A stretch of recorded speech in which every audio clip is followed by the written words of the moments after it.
সাত আসমানের নাম সমূহ ও সেখানে কারা আছেন। প্রথম আসমানের নাম হল রুকাইয়া। এ আসমানে সমগ্র মানবজাতির আদিপিতা হজরত আদম আলাইহিস সালাম আছেন। দ্বিতীয় আসমানের নাম হল ফায়দুম বা মাউন।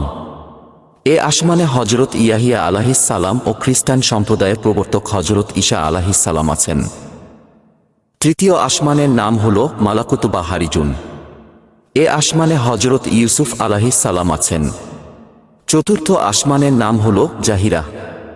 এ আসমানে হজরত ইদ্রিস আলাইহিস সালাম আছেন।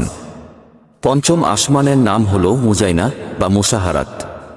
এ আসমানে হজরত হারুন আলাইহিস সালাম আছেন। ষষ্ঠ আসমানের নাম হল খালিসা। এ আসমানে ইহুদি ধর্ম প্রবর্তক হজরত মুসা আলাইহিস সালাম আছেন। সপ্তম আসমানের নাম হল লাবিয়াহ বা দামিয়াহ। এ আসমানে হজরত ইব্রাহিম আলাইহিস সালাম আছেন।